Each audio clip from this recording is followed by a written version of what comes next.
오늘은 주님께서 배척받으신 그 내용입니다. 고향에서 배척을 받으신 내용입니다. 전도를 해보면은 기독교에 대해서 전혀 모르는 사람보다도 안다고 하는 분들이 계세요. 성경도 알고 있고 교회도 다녀봐서 교회도 잘 알고 있습니다. 또 신앙도 해봤기 때문에 알고 있습니다. 이런 부류들이 사실은 어렵습니다. 그래서 신앙 배경이 있고 한때 열심히 신앙생활을 했다가 주님을 떠난 그런 분들 중에 굉장히 마음이 단단하신 분들이 많고 기독교의 그 적대적인 그런 태도를 보이는 경우가 많고 오늘 한국교회에서도 기독교에서 최고로 적대적인 한 사람은 그 집안이 완전한 그 기독교 집안이었습니다. 근데 잘한다고 하는데 자세히 듣고 사귀어보면은 그 짓이 굉장히 피상적이고 한쪽 면만 보는 아주 그 피상적인 한 면만 보고 있다는 것을 금방 알 수가 있습니다. 그래서 쉽게 말해서 이 간만 본 거예요. 안에 들어가 보지 못한 겁니다.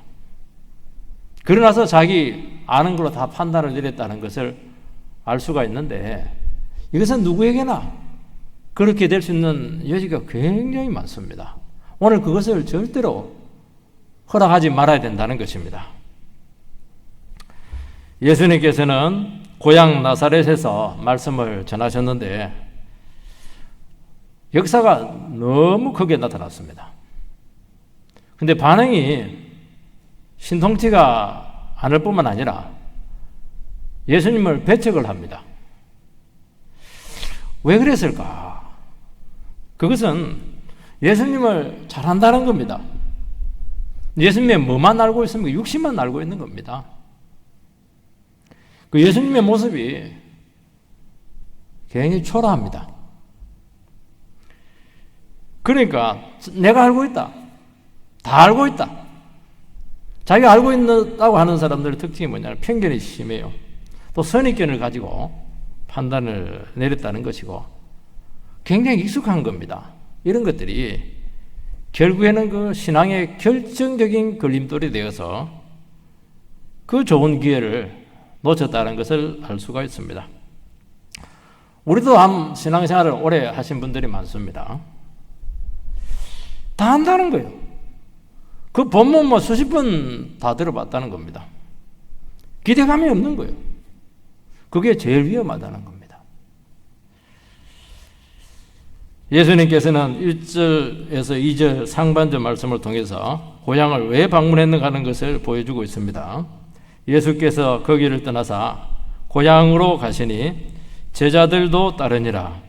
안식일이 되어 회당에서 가르치시니 많은 사람이 듣고 놀라 이르되. 예수님께서는 고향에 명절에 대해서 가신 것이 아니고 복음을 전하기 위해서 방문을 합니다. 오늘 본문에 나와 있는 이 방문을 대개 이제 두 번째로 봅니다. 누가복음 4장에 보면은 예수님께서 회당에서 복음을 전거를 했는데 거기서도 능력이 강력하게 나타나게 되었는데 고향 사람들이 예수님을 데리고 절벽에서 밀어뜨려서 죽이려고 합니다. 그럼 마가복음 3장에 보면은 예수님께서 어느 집에서 복음을 전하고 있었는데 가족과 친척들이 와서 저 예수님 미쳤다고 하면서 잡으러 왔습니다. 그 예수님은 가족들에게도 환영을 받지 못했고 고향 사람들에 대해서도 아주 상처를 많이 받았다는 것을 알 수가 있는데 예수님은 또 오셨습니다. 그 이유는 예수님은 그들을 사랑하셨기 때문입니다. 여러분 우리가 한번 거부되기도 하고 상처를 받기도 하고 목숨의 위협을 받을 그런 경험이 있게 되면은 그곳을 가는 거 결코 쉽지 않습니다. 다시는 쳐다보지도 않으려고 할 겁니다. 사도 바울은 이방인의 사도로 부름을 받습니다. 이방인의 사도로 부름을 받게 되면은 어느 지역을 가게 되면은 이방인들에게 복음을 전거해야 되는데 항상 유대인들을 먼저 찾아갑니다. 유대인들은 바울의 복음에 대해서 그렇게 적대적일 수가 없고 핍박을 하고 따라오면서 돌을 던지고 실제로는 돌에 맞아 완전히 죽었습니다. 그때마다 바도 사울은 발에 먼지를 떨게 됩니다. 발에 먼지를 떤다고 하는 것은 이거 먼지가 묻었기 때문에 그런 것이 아니고요. 이 구약에 나와 있는 그런 표현입니다. 복음을 전했는데도 불구하고 고의적으로 적대적인 반응을 일으켰을 때는 다 발에 먼지를 떨어라. 그럼 너에게는 책임이 없다.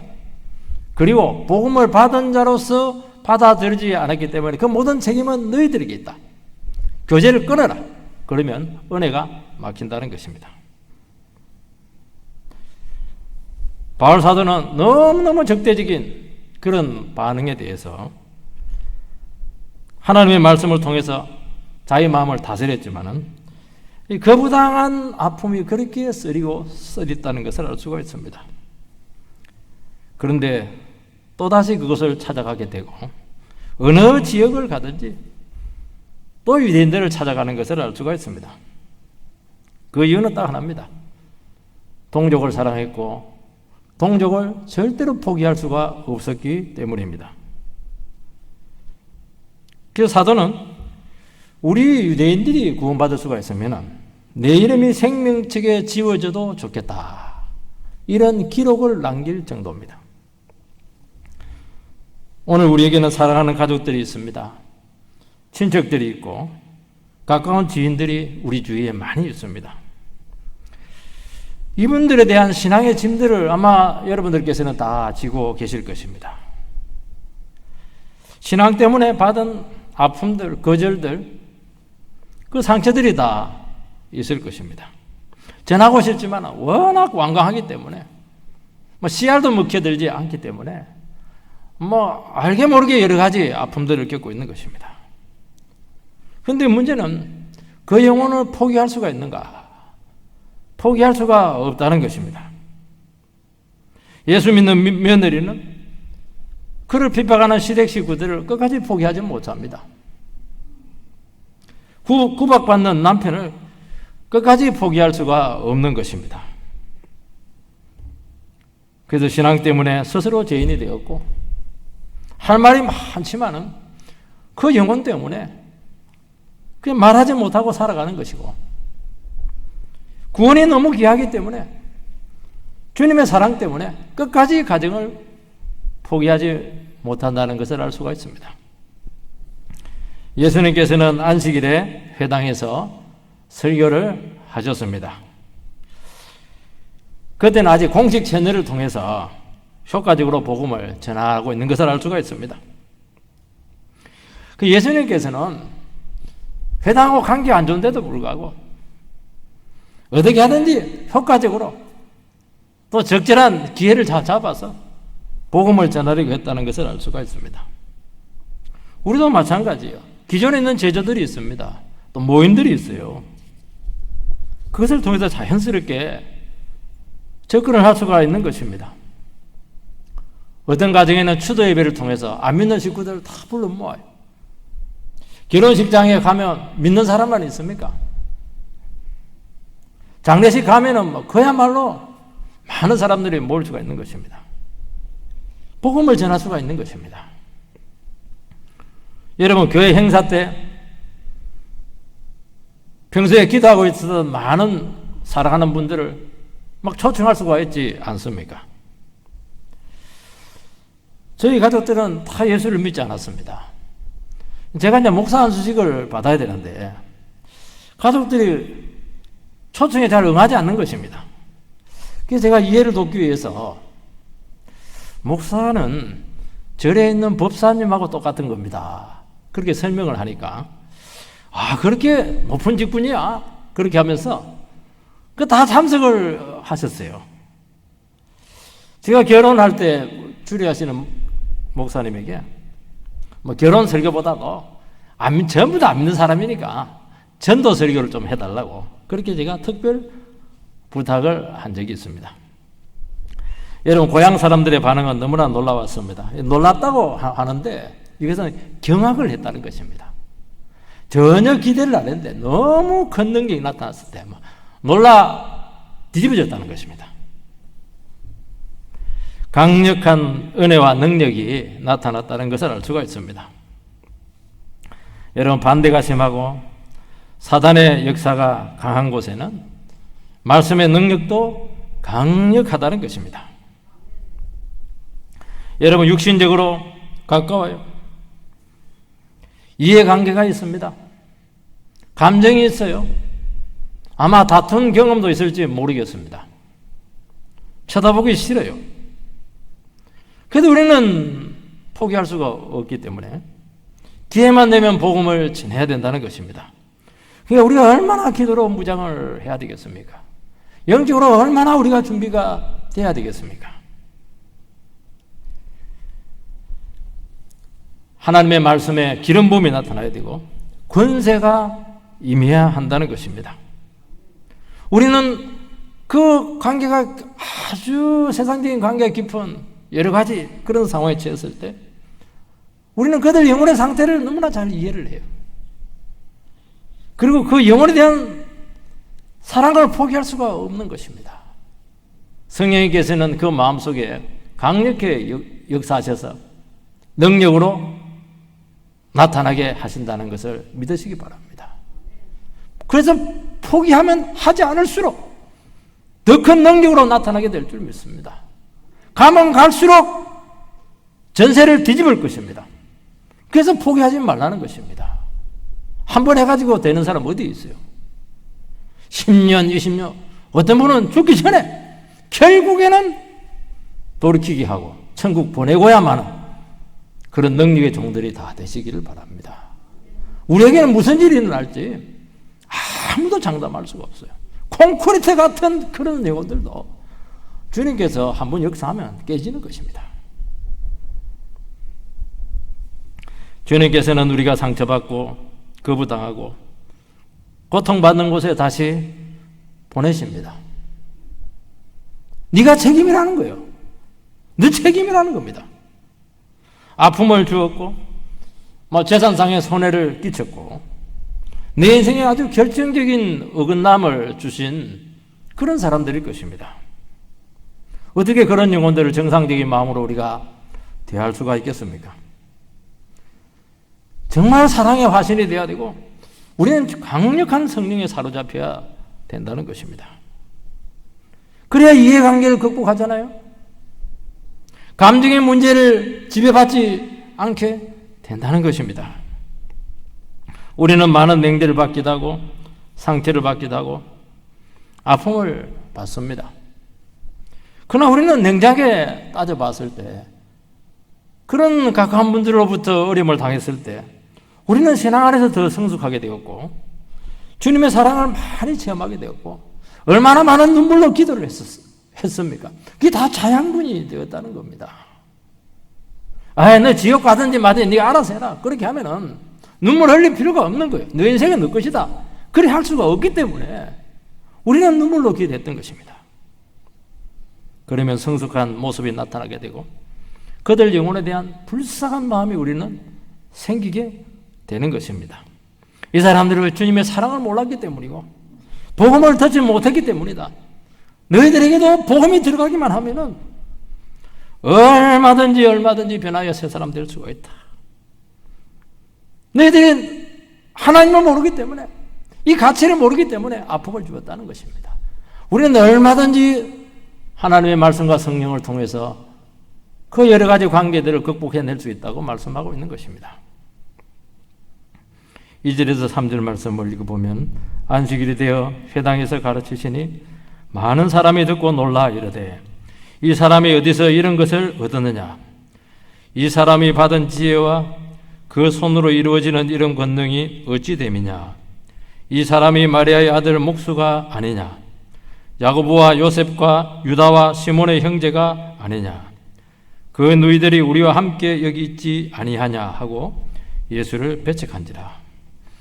경악할 정도로 큰 반응을 일으켰는데 결론은 회개가 아니고 배척입니다. 여러분, 말씀의 능력을 체험했다고 해서 다 회개하고 돌아오는 것이 아닙니다. 마음이 크게 찔렸어요. 전부 다 내 얘기입니다. 그런데 사람은 놀라워요. 찔린 만큼 적대적으로 나올 수가 있는 겁니다. 유대인들이 왜 바울에게 돌을 던졌습니까? 많이 찔렸어요. 찔리니까 더 돌을 던지는 겁니다. 여러분, 우리가 은혜 받고 주님께 나와서 고개 숙이는 것은 이게 큰 은혜의 역사인 줄 믿습니다. 이 사람이 어디서 이런 것을 얻었느냐? 이 가르침이 랍비의 가르침과 달랐어요. 예수님은 어디서 사사를 받으신 것이 아닙니다. 말씀 그 자체였어요. 이 사람이 받은 지혜와 그 손으로 이루어지는 이런 권능이 어찌 됨이냐? 반응이 너무 부정적이라는 것입니다. 그리고 나서는 그때부터 이제 신상 털기를 시작합니다. 얘는 누구 집 아들이더라? 마리아의 아들이잖아. 아마 요셉이 일찍 죽었던 것으로 생각이 되고, 유대인들은 아버지가 죽어도 아버지의 아들 그렇게 하지 어머니의 이름을 절대로 덜먹이지 않습니다. 과부의 아들, 사생자, 이것은 너무너무 조롱하는 그런 말이라는 것입니다. 금기어죠.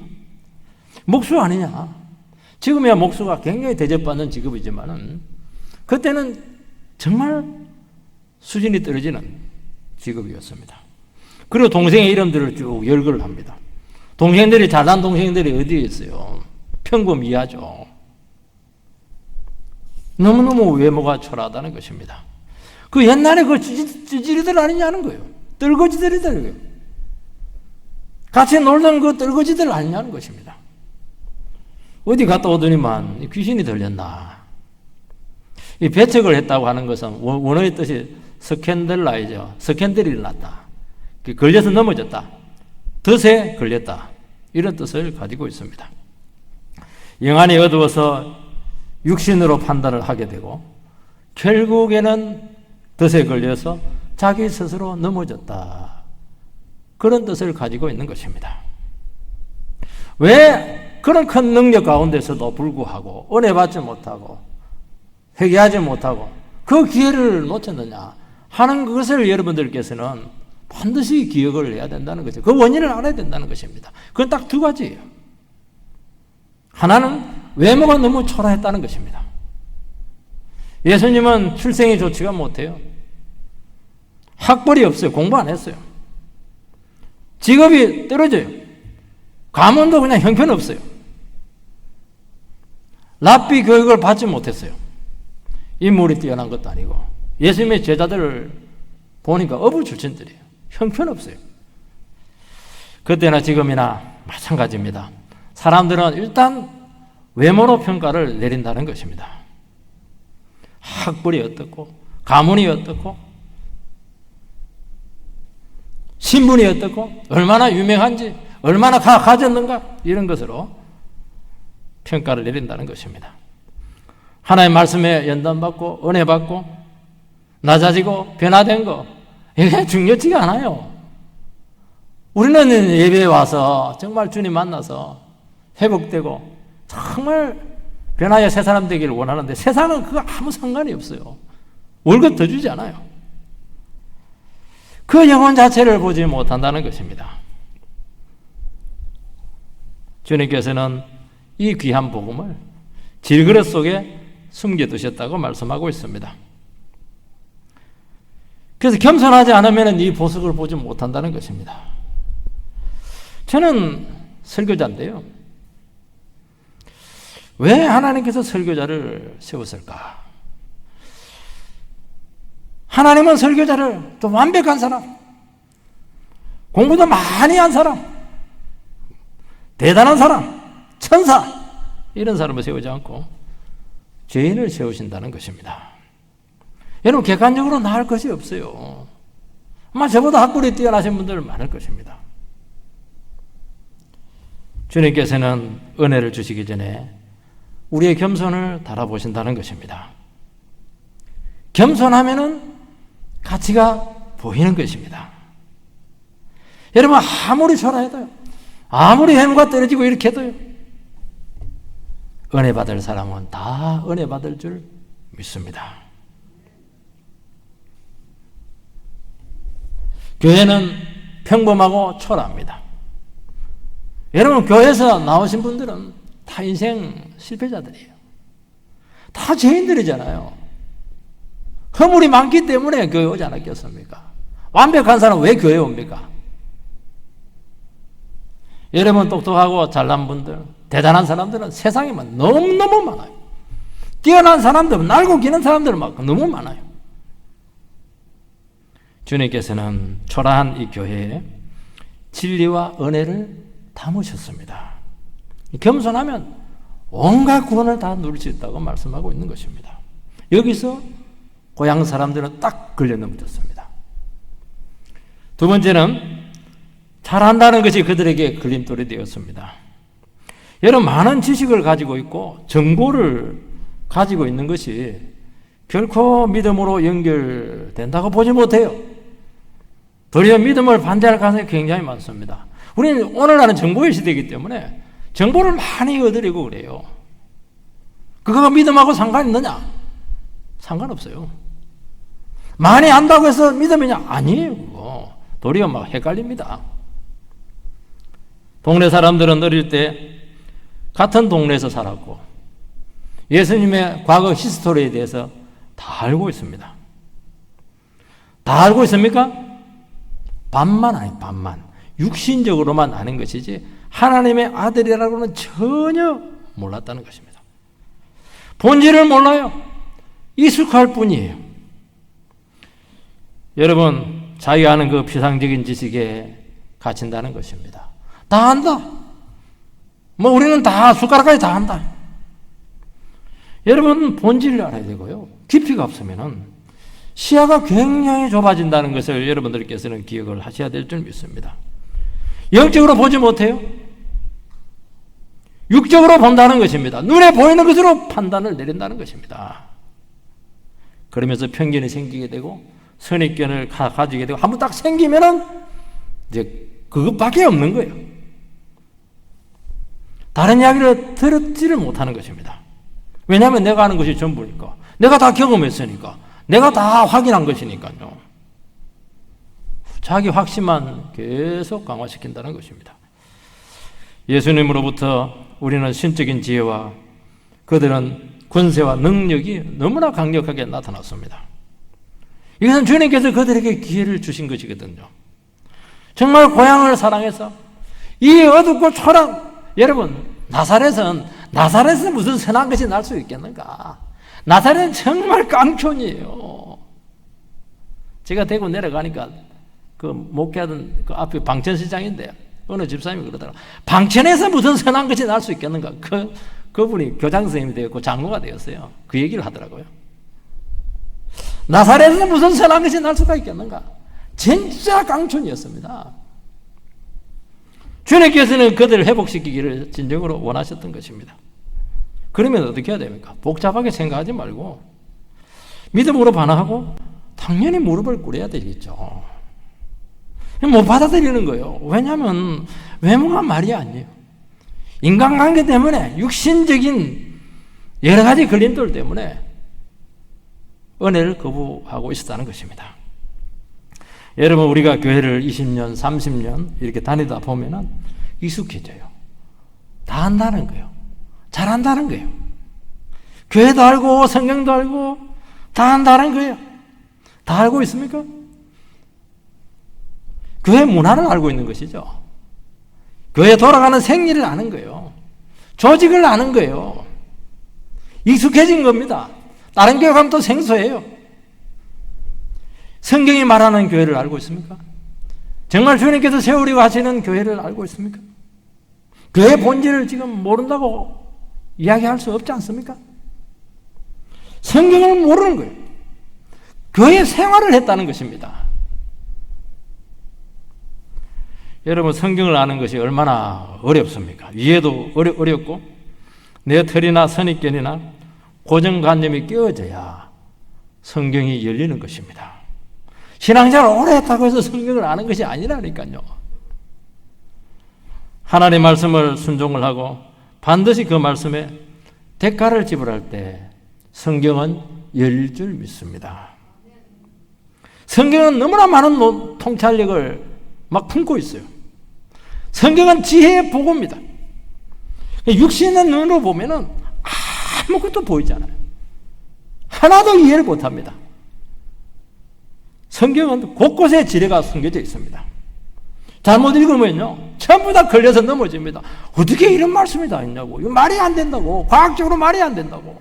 어떻게 하나님께서 말이지 예정론을 해가지고 사람들 뭐 편애하냐고. 전부 다 걸려서 넘어지잖아요 지금. 왜 야곱이 요셉만 사랑하고 형제들은 왜 사랑하지 않았습니까? 야곱은 못된 족장이다. 다 걸려 넘어지는 거예요 여러분들. 왜 그래요? 자기 눈으로 보니까 그런 거예요. 육신의 눈으로 보니까 영안이 열려가지고 영적인 시각에서 봐야 되는데 육신적인 시각으로 보는 거예요. 자기 알고 있는 피상적인 지식으로 그냥 다 판단을 내리는 것입니다. 자기가 폭발하는 거예요. 폭발. 여러분 성경을 알리고 하고 하나님 말씀을 사모하면은 조금씩 열릴 줄 믿습니다. 팍 열리지도 않아요. 이게 사도행전 11장에 보면 베레아 사람들은 신사적이라서 하나님 말씀을 받을 때 간절히 받고 집에 가서 그것이 그러한지 날마다 상고했더라. 신사적이라고 하는 것은 매너가 좋은 것이 아닙니다. 그의 매너 좋은 사람들 많아요. 그게 아니라는 거예요. 말씀을 간절히 받고. 진짜 지금 목사가 제대로 설교 안 하죠. 뭐 판단하려고 그렇게 하는 것이 아니에요. 왜냐하면 너무 귀하기 때문에 이게 진짜 하나님의 말씀인가 여기에 대해서 정말 막 일주일 내내 연구하고 묵상하고 기도하고 조사하고 그렇게 했다는 거예요. 얼마나 신사적이게 정직한 거 아닌가요? 지금 내가 다 아는 거야. 교회 내려가면서 그냥 마당에 그냥 계단 내려가면서 다 잊어버리고 세상 가버리고 말이지. 내가 다 아는 건데 뭐. 그거는 비신사적인 겁니다. 젠틀하지 않은 거예요. 그거는 진짜 하나님의 말씀이 생명이고 내 영혼을 살린다고 한다면은 생과 사를 결정을 내린다고 한다면은 진짜 중요한 말씀이라고 한다면 어떻게 잊어버리고 일주일 내내 세상 일을 하고 어떻게 신사적이라고 하나님 앞에서 이야기할 수가 있겠어요? 연애 편지도 그렇게 하지 않을 텐데요. 주님께서는 사모하고 겸손한 영혼들에게 하나님의 말씀을 주십니다. 여러분 사모하는 영혼은 특징이 하나가 있어요. 하나님의 말씀이 딱 들리면은 이 바른 말씀이다 들리기만 하면은 즉각 그 가치를 알고 믿음으로 반응합니다. 하나님의 말씀이 열리면요 그만큼 시야가 넓어지게 되고 영혼에 대한 수용폭이 커지게 되고 전부 다 능력입니다. 그리고 어지간한 것은 전부 다 극복이 돼요. 전부 다 넘어가요. 왜 걸려 넘어집니까? 말씀이 막혔으니까 걸려 넘어지는 것입니다. 여러분 돈이 없어서 넘어지는 것이 아니고 성격이 나빠서 그런 것도 아니고 물론 그건 바꿔야 되겠지만요 우리가 말씀이 막히니까 다 막히는 겁니다. 말씀이 막히니까 사업이 막히는 거예요. 말씀이 막히니까 부부관계가 막히는 거예요. 말씀이 막히니까 인생이 막히는 거예요. 틀림없어요. 말씀이 열려야 될 줄 믿습니다. 말씀이 그냥 열립니까? 생명의 말씀이? 그냥 열리지 않는 거예요. 겸손해야 돼요.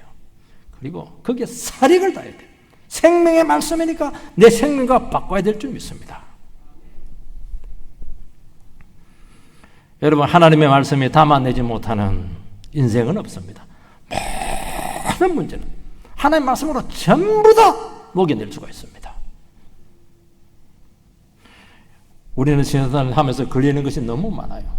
시험거리가 너무 많아요. 사람도 시험거리고 뭐 하는 것을 보니까 막 이게 뭐 다 시험거리. 이해가 안 돼요. 넘어갈 수 없는 문제가 너무너무 많아요. 그러면 어떻게 해야 됩니까? 그 문제 갖고 씨름해야 되겠어요? 그러면 큰일 나는 거예요, 여러분들. 그렇게 하면 안 되고 바로 말씀으로 가야 돼요. 말씀 갖고 씨름하세요.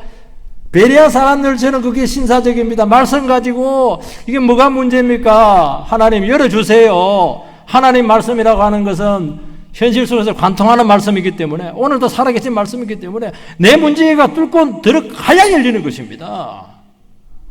막혀있는데 어떻게 열리겠어요? 그럼 내 안에 엄청난 선입견이 있고 고정관념이 있고 편견이 있고 고집이 있고 내가 다 한다, 나보다 많이 아는 사람들 나와봐라, 그 교만이 있다는 것을 분명히 알게 될 줄 믿습니다. 여러분, 영적으로 보지 못해서 문제가 있는 것입니다. 머리가 나빠서 그런 게 아니에요. 여러분, 우리가 죽어야 될 줄 믿습니다. 회개하고 무지를 고백하고 몇 번 죽다 살아나다 보면은 놀라운 일이 생깁니다. 무슨 일이 생기냐면은 하나님 말씀이 그때부터 나에게 말을 끌어오기 시작합니다. 하나님 말씀이 살아있어요. 책 속에 있는 말씀이 아니에요. 대화를 하기 시작해. 그거는 이런 뜻이야. 너의 문제는 바로 이거야.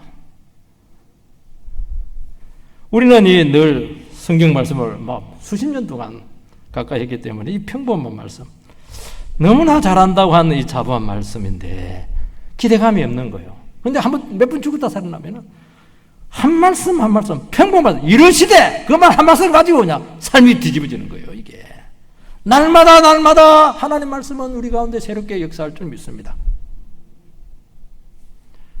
여러분, 내가 깨지면 열릴 줄 믿습니다. 여러분, 하나님 말씀만 열리기만 하면은요, 모든 것은 다 치료됩니다. 모든 문제 다 해결됩니다. 자신감이 생길 것입니다. 능력이 나타날 것입니다. 여러분, 이해하지 못할 인생이 어디 있어요? 우리는 이 영혼을 이해 못하잖아요. 저 인간이 왜 저런지 이해 못하잖아요. 그게 미워하는 거예요. 배척하는 것이고, 그리고 뭐 자기 틀로 자꾸 바꾸려고 하는 겁니다. 왜 그렇게요? 그 사람도 자기 인생이 있는데 이해가 되는 거예요. 말씀 안에서. 예수님도 다 이해를 해주는데 왜 우리가 이해를 못해요? 그러면 이해가 되니까 사랑스러워지는 것이고 품을 수가 있는 것입니다. 여러분, 하나님은 말씀이 막히면은 다 막힌 것입니다. 틀림없어요. 답답하다, 막혔다, 왜 내일은 막 아무것도 안 되냐. 말씀이 막혀서 그래요. 지금 은혜 안 받고 있는 거예요. 틀림없어요. 여러분, 지금 중요한 것은 뭐냐? 이 하나님 말씀이 나에게 진짜 들리고 있느냐는 문제예요. 오늘 찬양했잖아요. 이때라 은혜 받을 때가 이때라.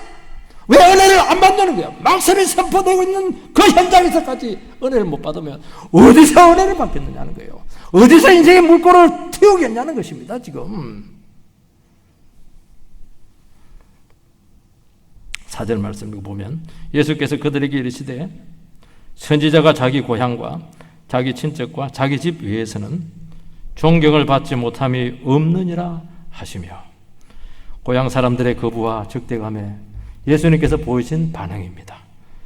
예수님도 뭐 인간이잖아요. 상처잖아요. 두 번이나 처절한 배척을 받았어요. 여러분, 인격적인 거부보다 하나님 말씀에 대한 배척이 훨씬 더 아파요. 저를 배척하는 것보다 말씀에 대해서 소홀히 여기는 것이 굉장히 아픔이 돼요. 왜냐하면 하나님의 말씀은 인간의 말이 아니거든요. 말씀은 인간의 죄를 책망하거든요. 하나님의 뜻을 전가하거든요. 우리 인생을 그분께 바치게 하거든요. 그런데 그 가치를 모르고 배척을 하게 될 때 그 사람을 상대할 수 있는 방법이 없어요, 여러분들. 하나님 말씀으로 달라지지 안 돼요. 뭘로 할 수가 있겠어요? 백약이 무효입니다, 여러분. 다 부족해도 돼요. 하나님 말씀으로 다스리기 시작하면요, 그 사람은 100% 믿을 수가 있는 거예요. 가족 모임이나 친구 모임에서 한 번씩 우연히 복음을 전할 기회가 있으면은 저도 이런 소리 많이 들었습니다. 아, 우리 중에 선지자가 났네. 목사님, 제가 목사가 될 때 그렇다는 게 아닙니다. 그게 사실은 거부하는 것입니다. 동생이면 동생답게 굴어야지. 친구면 친구답게 부담스러운 이야기하지 말고 그렇게 좀 사회적으로 해야지. 그렇게 하라는 것입니다. 이게 뭐냐니까 말씀에 대한 거부감을 표현한 것입니다. 그래서 부모가 자식에게 은혜를 받으려고 하면은 배나 겸손해야 됩니다. 특별한 관계에 있는 것이 신앙의 손해가 된다는 것입니다. 그래서 우리는 어떻게 보면 좀 떨어져 있는 게 좋아요. 객관적인 관계에 있는 게 나아요. 인간적으로 가까운 것이 영적으로 분리할 수가 있는 것입니다. 그래서 언제든지 하나님의 말씀으로 도전을 들 수 있는 그 관계에 있어야 한다는 것입니다. 주님께서는 원수들이 각오하고 하나님의 말씀을 증거했습니다. 사랑하기 때문이죠. 우리는 사랑하기 때문에 남편에게 복음을 전하는 것이에요. 정직하게 이야기를 해주는 것입니다. 여러분, 주님께서는 선지자가 존경받지 못하는 것은 당연하다고 말씀하고 있어요. 여러분, 목사가 하나님의 말씀을 전하다가 비난받는 거 이거 당연하죠. 회개하기 전까지는 욕 들어 먹어야 되죠.